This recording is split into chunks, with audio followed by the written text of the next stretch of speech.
我哋又落翻去啦。我呢度有個Bilibala廣場嘅，係大家喺度期待等我演講。幾犀利，哇幾墟冚，有病啊！喂，但係而家網絡世界真係犀利啊！你諗下，我平時講嘢邊有人睇同聽啊？或者好少啦，係咪？但係網絡世界無遠弗屆嘅時候，哇多好多啊嘛，係咪先？咁啊，中意聽咪聽啦，係咪先？唔中意聽咪可以唔聽，係咪？咁啊幾開心！以前有啲冇機會聽 Bilibala talk 嘅，我可以聽到。係咯，以前哇真係要好神心咁樣嚟呢度咁樣先聽到，即係唔係Bilibala talk當然嚇。哦，呢個嗱呢個就係我哋之前咧喺嗰個modern 唔知Art Museum嗰度見到啲用筍搭嗰啲嘅木屋啊。係啊，呢個，但係咧佢係 mix 㗎，你睇，但係佢有部分喺嗰度嗰啲係筍搭。呢度咧係咁樣棟企木板㗎，係咯，跟住上面生草，係咯，我以為頭大冇腦，腦大先生草，但係呢間屋都生草，係咪因為佢冇腦？This is a replica of a house that we have over there. I'm going to look at it from the outside when we've been inside here. But we use the replica because in here you can touch everything everywhere without being afraid of destroying something. Oh. And the house this is a replica of is from the middle of the 17th century, but it's more typical of the Middle Ages. The place it's from is called Setesdal. And Setesdal was a very isolated valley that didn't have a lot of contact with the outside world. So the people who lived there lived in a very old-fashioned way compared to people in other parts of the country. So that's why they had medieval houses for quite a long time. And this is built in a technique called lofting in Norwegian, which simply consists of putting logs on top of each other for building the walls. This was a technique that the Vikings learned in Russia, we think, and brought back to Norway. And by the 11th century, this had become the most common way of building houses in Norway. So most houses, at least in the eastern part of the country, were more or less like this house. So now let's go inside. As I said, you can sit anywhere you like in here. Watch your head on the way in though, because here the doors are really small. 係啊，我哋去瑞典嗰陣時，佢講過，佢話點解咁矮咧？係因為佢要存氣保暖。哇！Mini 都要低頭啊，幾難得，佢誓不低頭。有隻馬，係咯，冇Gory但係有馬，係咯，對馬有鬼。呢度個水桶，有個大木食住嗰個火，咁得意，點解要有個大木？So this is what a typical Norwegian medieval house would look like from the inside. This is called an årestue in Norwegian. Åre is the name of the open hearth in the middle of the roof, and stue is just the general name for a small house. So the house has been named after where the fire was, and that tells us a little bit about how important fire was to people at the time. It was their only source of heat. It was where they cooked all their food, and it was also an important source of light. They did have a type of candle made from sheep's fat, but those had to be used very sparingly because they did have a lot of it. So the source of light would be fire in the middle of the room, and then daylight coming through the hole in the ceiling.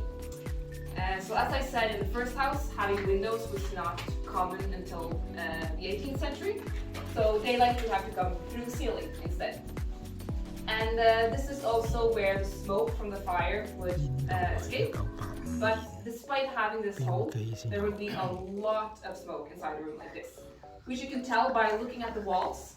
you can see that the top of the wall is darker than the bottom. Oh, yeah. That is because it's been colored by the smoke. So this house has only been used for about 30 years, and it's not very often that we put a fire here, but still the walls have been colored by it. Which means that from around this height and all the way up to the ceiling, it would be filled with smoke. Wow. Not a very healthy living environment, but then people didn't know much about what was healthy and what wasn't. And a very good thing about the smoke, especially in winter, is that it keeps the heat in. So people actually wanted a smoke-filled house to stay warm. And this room that we're in, do you want to come in? Yeah. This is all the room they had. There's a small room to the side here, which would usually be used for storage. But everything else that was done indoors, sleeping, eating, cooking, doing little hand work would be done inside this room. And at a farm like this, there could be 10 or 12 people living. So it would be quite crowded. As you can see, there are only 2 beds. So they would sleep several people in each bed tight together. Another opportunity was to sleep out in the shed with the animals, because that was also heated. Or in the summer when it was hot, they could sleep on the floor. Wow. And there are, of course, reasons for having such big families. One is that they didn't have a lot of secure ways of preventing pregnancy, except not having sex. But in Setesdal, we actually know that they did have a kind of condom already back in the 17th century, made from sheep's intestines. So they did actually know how to protect themselves, but I'm not sure how efficient it was. But also mostly people would want a lot of children because the infant mortality was very high. About 1/3 of all children who were born died before the age of 5, and even more died before they reached adulthood. So having a big family was a way to make sure that the family would continue to go on. And there are a couple of main reasons for why so many people die. One is that I already mentioned, they didn't know much about what was healthy and wasn't. Hygiene was almost non-existent. Getting water from the well was hard work, so washing was something they did more for the aesthetics before going to church, rather than to wash off unhealthy bacteria. So we can imagine that when they've been out working with the animals all day, then coming back inside, eating with their bare hands, diseases spread quite quickly. Another reason for poor health was poor nutrition. Before the potato became normal in Norway at the end of the 18th century, the everyday food would be just porridge or flatbread made from oats, barley, or rye. And depending a little bit on where you lived in the country and what resources you have, people would also eat fish, meat when they could afford it, vegetables and fruits when that was in season. But the most common meal would just be porridge and flatbread every single day. In Setesdal, where this house is from, or the original one, they were famous for their dairy. So there they actually had a lot of dairy as well. But still they loved their porridge, so they would actually purchase cereals from other parts of the country to be able to make porridge, because it was difficult to grow that in Setesdal. Talking about food, I also want to mention this thing here. This is called a jøye. And as you can see, it's where they would hang the pots for cooking. And when you have a fire, it's difficult to regulate the temperature of the fire.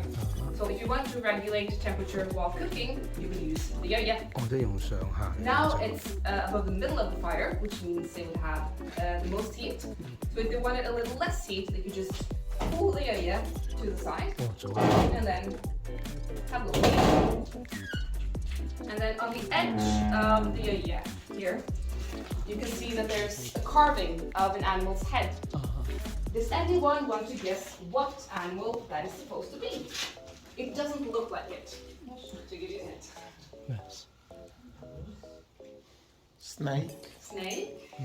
Other guesses? Lucia. lion, the Norwegian lion. 熊咯，係得幾種嘅啫，熊、moose。Fox, sheep, a moose. Is that what you said? Sheep. 老鼠唔會啊， Yeah. 雞啊 It's very rare that someone correctly guesses it. It's supposed to be a horse. 嚇， Doesn't look much like a horse in my opinion, but that is what it's supposed to be. And it's a horse because the Oh, horse was really? a special animal at the farm.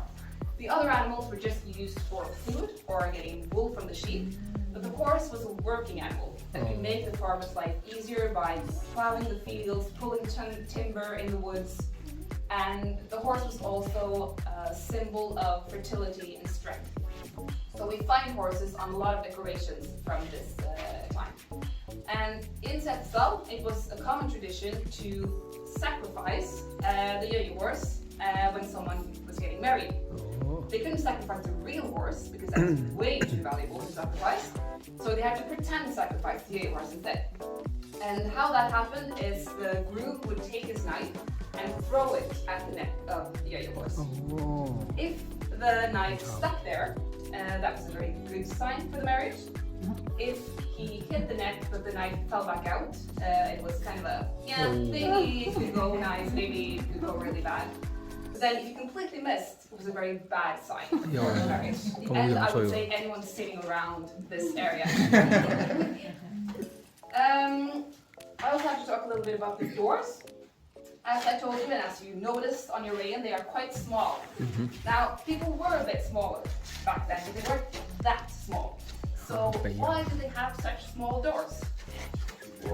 Yes, that is the main reason for having small doors, keeping the heat in. The door would have to be open to give a little bit of draft 咁多 for 人 the 睇個 fire, 角度， but having a small door would 係要 ensure that not 門 too 少 much 啊。 heat was let out. Another reason for having small doors has to do with the construction. As I said, the logs 門少， are carrying the entire structure here. So if you cut a big door through a lot of the logs, the structure would get weaker. So the smaller the door, the stronger the wall. 意思 And you can also see that there's a symbol carved into the door. It's the same symbol on both doors. And these symbols are not just for decoration, but they are a way for the family to protect themselves, just like we saw on the church. So it was believed that evil spirits could enter the farm, and then if they wanted to enter, they had to go through the door, just like people. And if you had a symbol on the door like this, then the evil spirit might get stuck in the symbol and wouldn't be able to harm the family. 個門神嚟嘅， Another protection that was used was to paint a cross above the door. So a Christian symbol to scare off 即係 evil 你 spirits. 總之 So it's a mix of Christianity and old superstition that was still living 有 for 殺 a long 錯 time. 冇放過啦，係。 Time is really running way too fast. Are there any questions in here before we go to the last stop and see the original house from the outside? Yes. Oh, why a lot of house have a lot of glasses on top of I will the... talk about that at the last stop. Oh, okay, thank you.